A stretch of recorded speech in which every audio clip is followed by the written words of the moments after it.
You say you want a revolution? Well, you know, it already began. You're listening to the South and Sideways podcast on the Urban Sentinel channel. I am your host, the Urban Sentinel. Let's get into it. The revolutionary clock is ticking ever so loudly, it seems. But why? Well, I have a few ideas. They're not mine alone. It's actually a pattern that has repeated very similarly in fashion in two earlier periods that we're going to discuss. So let's take a look at the historical collapse patterns from the 1700s in France and the 1900s in Russia. Compare that to this American period that we're in right now from 2001 to the present 2026. Now, the historical blueprint on how societies collapse start with certain structural constants across most revolutions in history. Begin with the elite insulation. Career politicians, wealthy investors are physically and ideologically separate from ordinary life. You look at it right now, they have luxury estates and bunkers, and they live in societal bubbles where they circulate amongst themselves. The erosion of the middle class. Revolutions succeed when the middle class salary worker stops defending and repairing the very system it once had stake in. The logistics breaking point is simple. The collapse is triggered by the failure of basic necessities, food, fuel, and currency, which is maintained at its base by the blue-collar labor force. Now, with the French Revolution, this is going to be brief, 1774 to 1789, it was a slow burn. 74 to 86 was 12 years of academic dissatisfaction. Basically, people started to know and theorize and discuss and write about all the things that are starting to go wrong. The nobility at that time paid zero taxes, while the third estate, which were the peasants, the urban laborers, and the bourgeoisie, the middle class, funded all of the wars and everything else. Small businesses operated at the mercy of the aristocratic investors. For reference, the first estate is the clergy and the church. The second estate is the aristocracy, the wealthy. Now, the second phase began the acceleration, 1778 to 1788. 2 years of sky-high bread prices, and it's not specifically just bread, it's the cost of everything related to that, the cost of food as a whole, but bread being the primary thing. Career politicians, which were more of an assembly of notables, you know the face, you know the name, they're popular, they're charismatic, they're in their seat for a long period of time. They've been doing it for their whole life. They make hollow promises to the people, sounds familiar. The middle class begins siding with the rioters over the bread, the basic needs and services, because they also are affected by this as well. Then you look at the physical revolution, 1789. The transition from the month of May into July, you went from a general level of trying to hold people accountable to storming the Bastille. In the total time, 15 years, from the quiet rumblings to the period of starvation that lasted about 2 years to the weeks of the actual collapse. Now, the key catalyst, and there is some debate about it based upon what I've been finding in the research, is something where it's considered the parasite shift, where the collective whole realized that the politicians and the leadership, the bureaucracy, are feeding off of them rather than helping them, or at the minimum, doing less harm. Now, one of the incidents being with Queen Marie Antoinette was called the Diamond Necklace Affair. It basically sums up, there was an expensive necklace that the Queen had her eye on, but she said, no, the people are starving, I won't use money to buy that. A middleman or a third party acquired the necklace. Now, it's still up for debate. It's been said that she herself did not take possession of it, nor did she have it purchased for her. But the value of that necklace at that time was 1.5 million livres, which just going to US dollars today would be $14 million. So you can imagine in a time period where the people are starving, to see their queen, a royal, spend or have someone spend for her $1.5 million on a diamond necklace. So needless to say, that's when heads started to roll. With that, moving on to the Bolshevik Revolution in Russia. Now, the 1890s to 1917, it's actually a double barrel blast. It wasn't a one single shot and it was done. Rumbling started again, 1890s to 1904. 15 years of basically miserable blue-collar working conditions because the workers were treated as disposable fuel for the imperial machine during the industrial expansion. You know, if they die, they die. The machine has to keep going. The first spark was also kind of a false start. It was the Bloody Sunday Massacre, not the one in Ireland. This one was in 1905. Protesters were gunned down by the Imperial Guard and the Cossack cavalry. They were protesting and bringing letters of appeal to the Tsar. Up to 90 protesters were killed, over 300 were wounded, and the Tsar, upon finding out about this, issued the October Manifesto several months later, which was the Russian version of what they saw in the American Constitution. It was promising civil liberties for all. It was promising an elected parliament elected by the people, and it was promising the right to vote for all social classes, which was not a thing prior to that. And it did temporarily pacify the masses, which is exactly what it's designed to do, to temporarily pacify them. But it did not solve the internal structural decay that was going on within the system, because quite often you can sand down the surface and put a new coat of paint on, but if the wood is still rotting on the inside, you're not going to have a stable structure in a few years. Which then, of course, 1914 to 1916, during that 2 to 3 year period, World War I, the pressure from the war itself and the sentiment as a whole from the people went from, I want more money to live, to, I just want to be able to live. I need to have the machine that is churning and cranking us out and grinding us up like a meat grinder stop.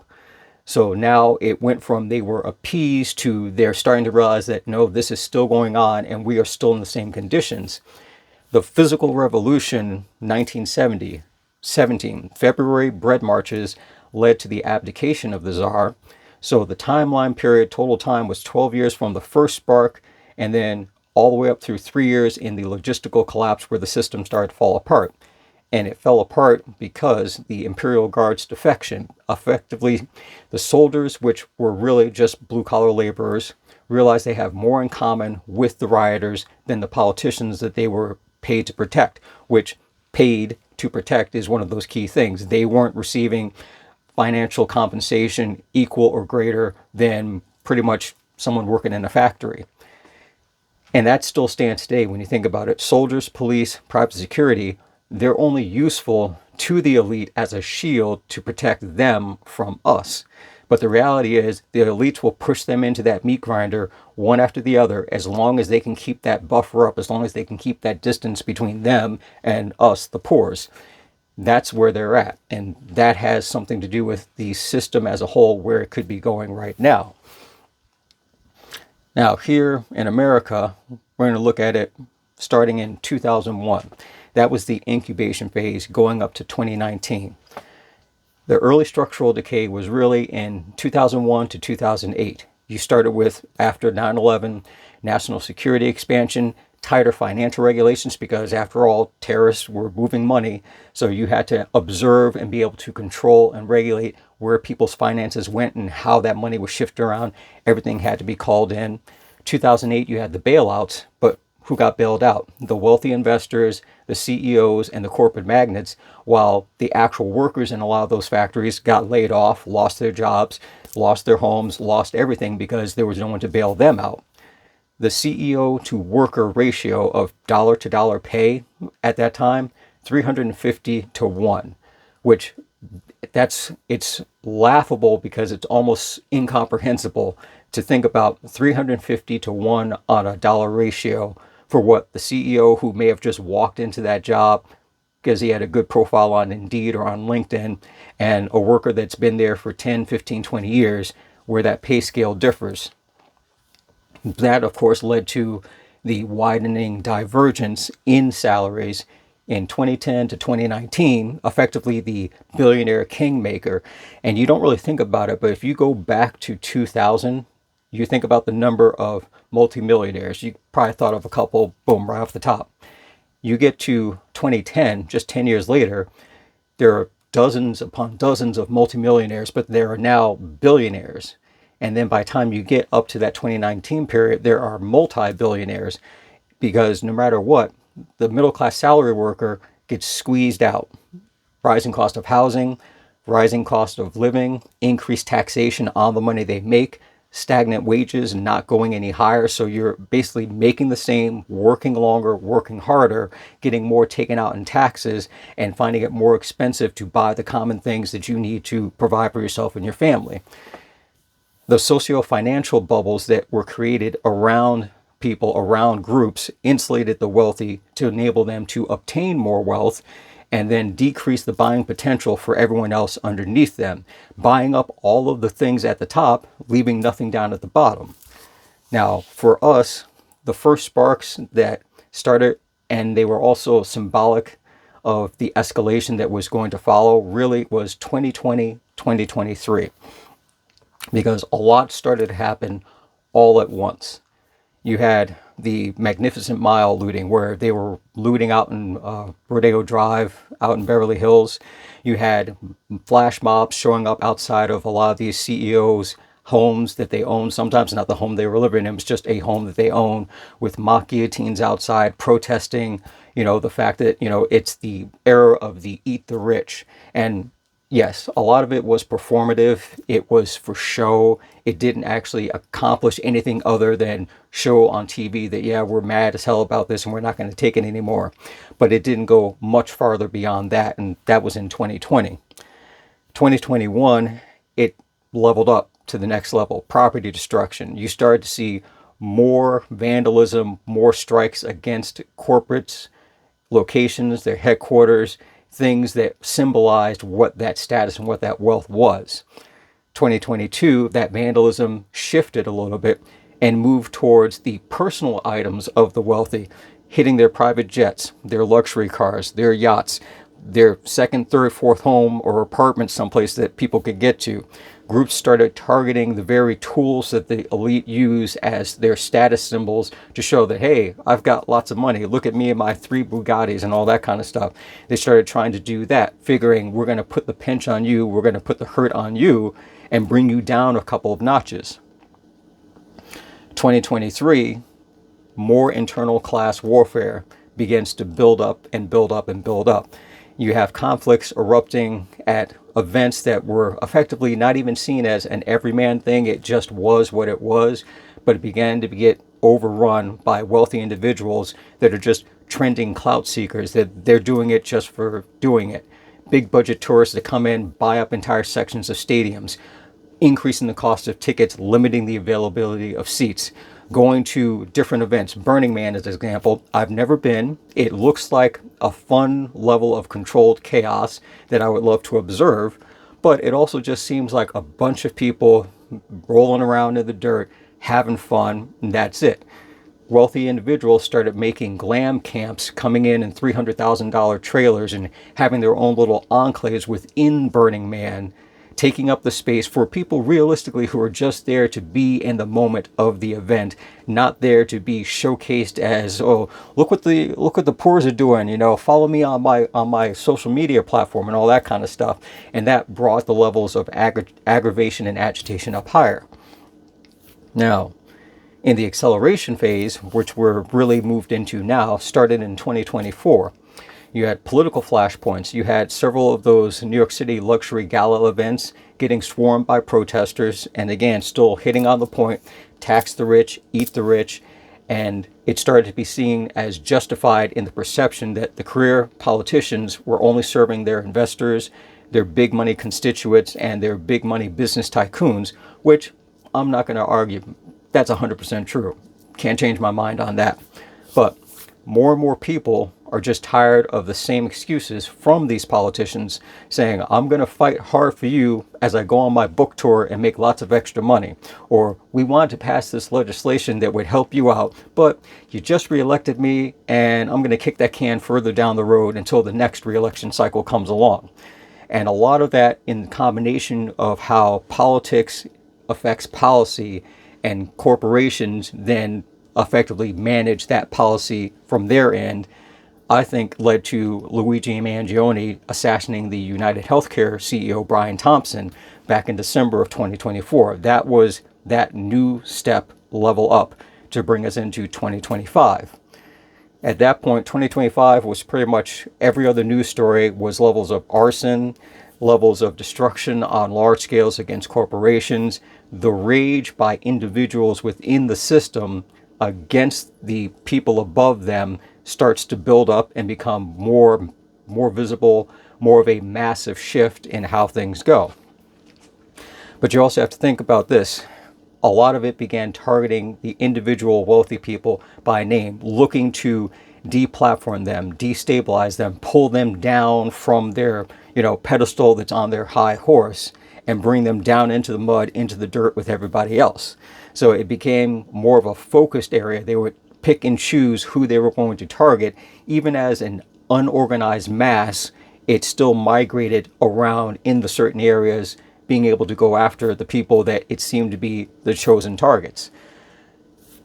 Now, shifting into that, 2026, and it's only April now, January, you had the New Orleans Bourbon Street truck attack.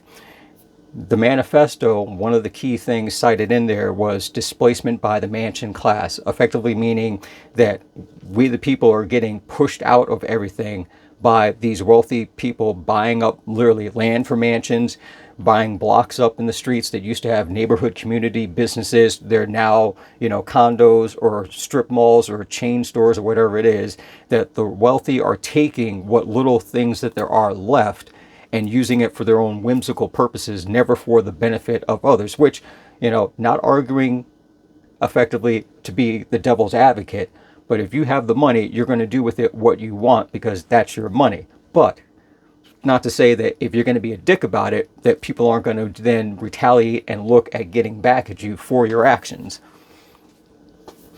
February to March, there were several different investment headquarters that were vandalized, some with red paint, some with, just general destruction, things like that. But the loose, unofficial connection is a lot of those investment firms were investment firms that had connections to the war in Gaza, favoring Israel, either through direct funding or through some associated contracts that they had, or they were investment firms that either the company handled money involved in Jeffrey Epstein's estate, or there were people within that company during that time period that were listed in the files with Jeffrey Epstein. So again, a certain level of it may not directly affect the individuals that are protesting, but it has a broad range spectrum of effect on them.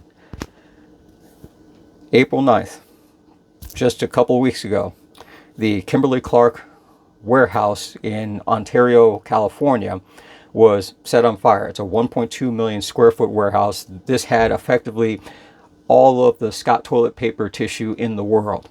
An employee, a warehouse worker, recorded himself, on the phone, lighting up with a lighter, pallet after pallet after pallet across the warehouse of toilet paper.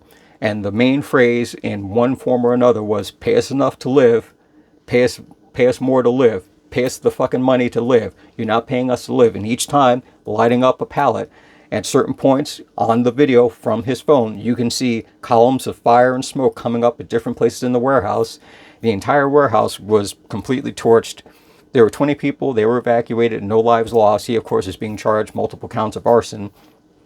But it just shows you that we're at that point now where I personally think that that's going to be the next level of things going on. You're going to have direct action retribution going on in warehouses, in factories, inside corporate offices, things like that, for people that now feel that that's the only way to get the attention, put on the spotlight to the situation. Some ways, yes, it definitely does draw attention. It does get people thinking and looking, but it doesn't, again, immediately solve the problem. It doesn't fix the internal structural collapse that's going on. Now, with that being the defining moment, that puts us right now at that pressure point where the gauge needle is starting to wiggle and wiggle and wiggle, and you know that it's going to blow. It also leads into a couple of small, nuanced things. You have the ghost in the machine effect, which is effectively, something is there, that there's a problem, but you can't isolate it. You see its effect, but you can't figure out where it is or how it's doing what it's doing. And that on one end comes in forms of micro-sabotage of companies.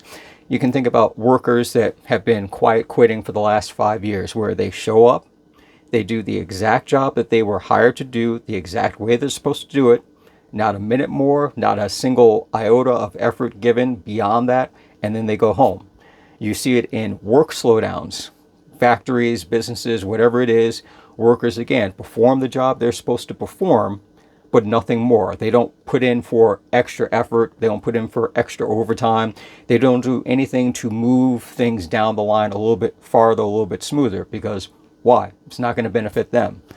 You see it in longer labor disputes. It used to be, labor has an issue, they bring it to management, they talk about it, it gets settled. Sometimes it goes into arbitration, fine. But now what you'll start to see is a dispute comes up, it goes to management, management says, no, that's not really a thing, fine, we'll wait it out. They bring it back up, now instead of one dispute, there's 3. Management says, no, we're not doing this, we'll deal with it later. Next time it's brought up, there are 12 disputes instead of the 3 that there were before that. So as time goes further down laterally, the disputes start to stack up vertically, and it reaches a certain point where the only way to resolve all the disputes is to wipe the slate clean, start all over again. If on the management owner end they concede, they look at a high value loss in all those concessions. On the labor end, if they don't continue to push, they look at a long-term systemic loss because they have not gained anything at all. If it started off as simply a wage increase of 20 cents a year ago, but now they've invested all this time and stacked up all these other grievances, they're going to want more than just the 20 cents because now they've put everything on the table, all the cards up there. They need to get more than that. If you think about the business in America, there are 2 Americas. You have a divide that's building up, and I myself didn't really notice it until start looking into it. But corporations, depending upon the type of corporation, are starting to move to energy or income safe zones. Different states that provide just the right amount of what they need to maintain their status quo. And again, this isn't just these states only, and it's not exclusive to them. But as an example, Texas, Ohio, Wyoming, and the Dakotas, I believe it's South Dakota, have been creating these urban economic zones where some corporations move their headquarters to. Now, again, depending upon what you might have a headquarters, and then there are 2,800 branch offices. This is just the headquarters. Now, if a company is an all-in-one package, everything from the top manager down to the newest employee that comes in and is working in the mailroom is all in one facility, in some cases, yes, that entire thing goes. But what it's designed to do is maximize their profits. The minimal amount of taxes taken out from them, the most effective and affordable level of rate of pay for employees on all levels, and the best business climate where effectively there's less competition. So when that happens, though, it creates economic deserts in other states. Suddenly that company is either gone entirely, or that company is redirecting their resources and funds that used to go into a state. Now it's no longer there, so it goes someplace else. It's kind of similar to the way when a lot of the automotive factories left the Rust Belt area, and a lot of the other different industries left, where you had entire towns for 2-3 generations were living and growing off of the income from working at a General Motors or working at a Ford plant or working at some industrial facility, and then that company moves overseas or they consolidate and they go to one area. The town's still there and the people are still there, but the base of income that everyone was benefiting from is now gone. And with more jobs on the white collar side for middle management and even upper management being effectively worked by AI, you even need fewer people. And 2020 through the COVID period shows that you can telework. So if you can get workers that really didn't need to be physically in the office to do the work at home, and then if you can take half of them and replace them with AI programming where you don't even need that number of workers, you can get AI to do 2 times, 3 times, 4 times the work that they were doing. you suddenly now reduce your overhead a lot more. You don't need a bigger office that's taking up space in the town that you were paying the taxes to. You can now do smaller office in a lower tax rated state with a few CEOs or a few executives in the office and a few people, IT people there. Everyone else that is still employed is remote, but AI is handling all the in-betweens. And you basically start taking in the same amount of money, but you have a lot lower expense going out because you have fewer people to manage.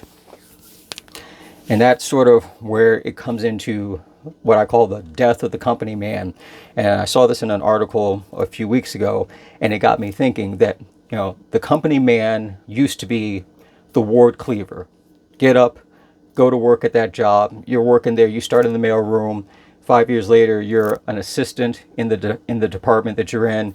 10 years after that, you're the head of the department. 5 years after that, you made it to the big leagues. You're VP of the department. And then you retire. You get a pension that allows you to ride out your life for the next 25, 30 years, drinking your coffee in the morning, reading the newspaper, and not worrying about a thing.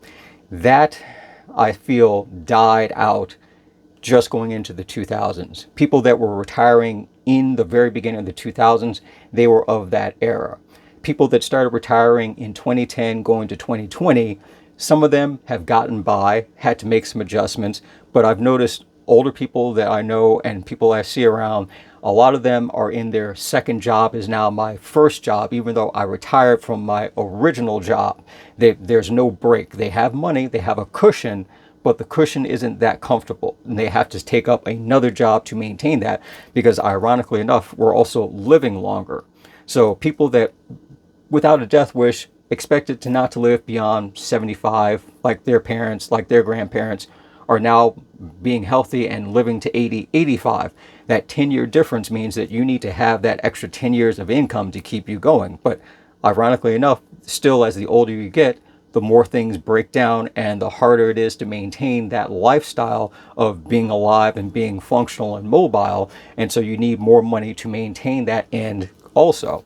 And so that's kind of where I feel that things are at now, because if you watch different programs, you see some things online, you'll see investors talking to the 20-year-old. It's like, oh, if you're 20 years old and you just started in a job, here's what you do. You take 100% of this and you put it into that 401k that they have and they match you. Then you go out and you get a second job and you take 100% of that money from that job and you put it in this type of account, and you do that for the next 25 years. Then before you retire, you take that second job's money, you put it into that 401k, and then you pull it out after you retire. You'll have just enough so you only have to work one part-time job, 20 hours a week for the next 15 years until you die from an aneurysm at 85 years old. So in one instance, it's looking pretty bleak when you look at it that way. Now, yes, that is some hyperbole as it is, but it's not that far off the mark from the reality, is that it takes more effort, more work now, no matter what age group you're in, to plan to live out a reasonable life of comfort in retirement in the future. And the farther ahead we look, the harder it gets to be.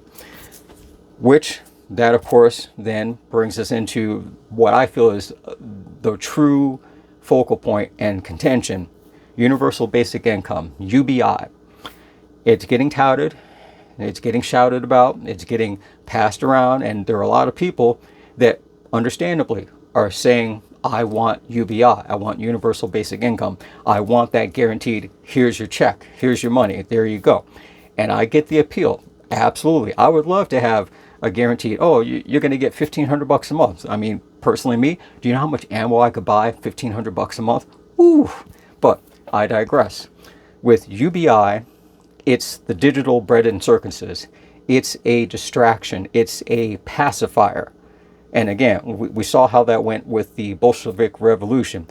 The October manifesto was effectively a pacifier for that event, to calm the people, to lull the people, but it did not fix the issues that were underlying. It did not fix that structural decay.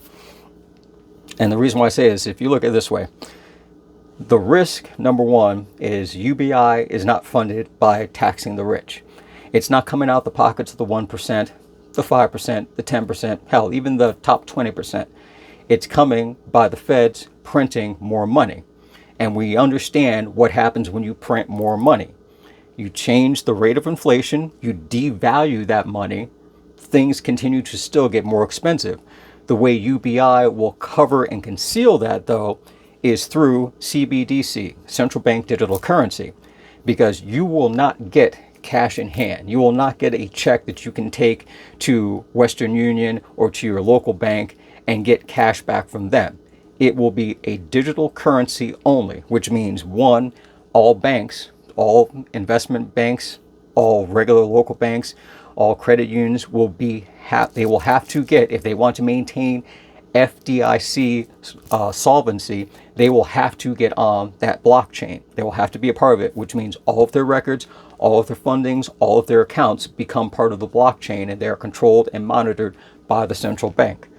All businesses, if you want to do business on any level, you're going to have to be on that blockchain. The IRS will then monitor the blockchain. The Treasury Department will monitor the blockchain. They will see where all of those transactions go. AI can do that 24/7, 365, second after second after second, and not miss a single zero anywhere. You then also leads into that difference. The wealthy, while they will be part of the system because it's not being taken from them, and you hear this a lot. You hear, the real wealthy people say, well, I could pay more taxes if the Congress would just change the law, which is 100% true, because people seem to forget. They drink that Kool-Aid and they forget. Congress makes the tax law. The IRS just simply puts it into code and enforces it. That's it. There are no loopholes in the U.S. tax code. Everything that's in there is deliberate and on purpose. So when you hear a billionaire say, well, if they wanted to tax me 50%, go ahead. They could take it out of one of my accounts. I wouldn't even notice, because that has been said before. And the key word is accounts, because once again, with the tax laws that are made by the Congress, a billionaire, a multimillionaire will have multiple accounts. There will be an account that consider it to be a burner account, a throwaway account. They dump $30 million, $40, $50 million into that account. The IRS knows about it, and the IRS knows, if you take out any of that money, we tax you on it, the whole thing, because you took it out. But they can't tax you on the interest. If that interest leaves that account and goes into a different account, which the IRS says, we can't touch that because of the classification of that account, and then that feeds out into other accounts, yes, they've got $50 million sitting in that account waiting to be taxed. Tax them. Take that 50%. Meanwhile, they've got 5 other accounts that can't be taxed that they can still access because they're not taking the money out from it. They are simply living off of the dividend of the interest, which might be $30,000 a year in one account, $110,000 a year in another account, $5,000 a year in another account. But it doesn't matter, because they have good accountants, good lawyers who manage that. They want to buy a new car, that comes out of the interest from this account, no tax. They want to rehab their house in Florida, take it out of this account, no tax. They want to move out to their new villa in Costa Rica, use it for this account, no tax.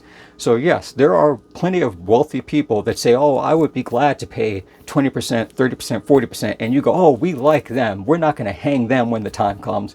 No, it's performative, because they know that whatever that money, that tax rate is, it's not going to affect them. They're not even going to notice that, because it's in an account that's what it's there for. They're living off of completely separate money. They're living their grand life. They will continue. That's the whole problem. People don't understand that. It's not that, he's got $100 million and he'll only have 50 and he'll be fine. No, he's got $100 million. There's 50 million in that account, but there's still another 20, 30 million floating around in all these other accounts that will never be taxed.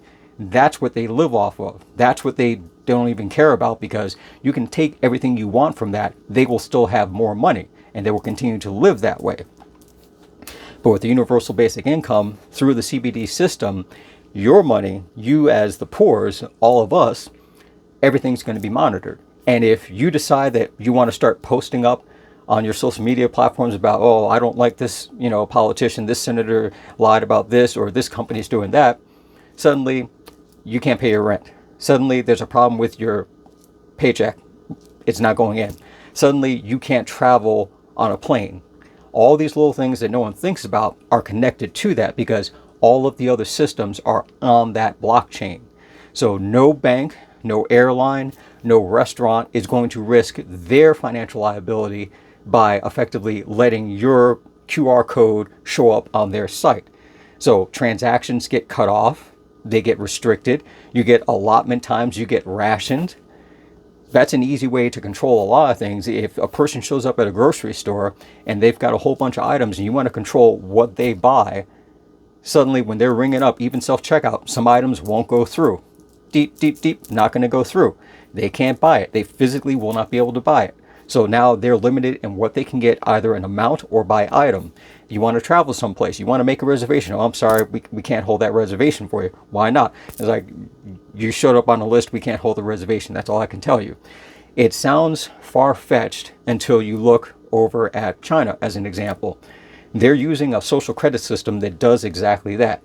It restricts and controls the travel, purchases, and the life of the people that are connected to it. And since a lot of it is all AI, it's a lot easier to do more monitoring, more control through all the systems. Your medical systems, your educational systems, your financial systems, travel, everything is digital. Everything can be connected to that. And then once again, you are under the control of the very system that people started to fight to revolt against in the first place. So, that being said, bringing it into my final analysis on this for what it's worth. There's still time on the clock. Not sure what happens next. But we are in the acceleration phase in direct comparison to the other two revolutions that I had mentioned. And that's really 2024 to now, as we've seen certain things have been kicking off. But a decisive variable that is common with these revolutions, it crosses into structural replacement. That's when definitively the middle class, the working management, the small business owners, the skilled laborers in those trade areas, when they stop showing up to do the work, to maintain the system, that's your first indicator. The collapse then follows right after, especially if given that if you watch a permanent or a long-term unavailability or restriction on fuel, on food, and on finances, on currency, on money moving where it's supposed to move, when it's supposed to move, in the middle class group, you're going to see these problems, because that's the warning sign. It won't be a theoretical, it'll be visibly seen in arsons, in vandalism, in large massive protests that lead to destruction of many of these, corporate icons, in potentially more assassinations, in more CEOs and more politicians suddenly resigning for no reason and bailing out. That's effectively, that's that gunshot trigger. That's the, the hand hitting midnight and the clock striking at that point. And I'll close out with this. I thought about it, framed it, and it seems, at least to me, it makes sense. When a system fails, it doesn't happen because of a speech or because of a meme.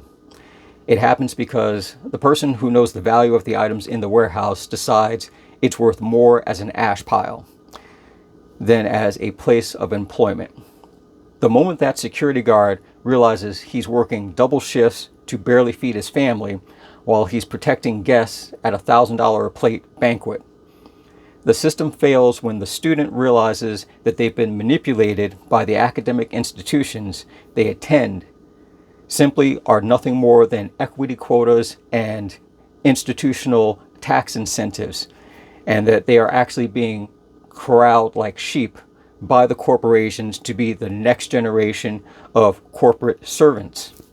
The system fails when the average citizen wakes up and no longer believes that that politician has their best interests in mind.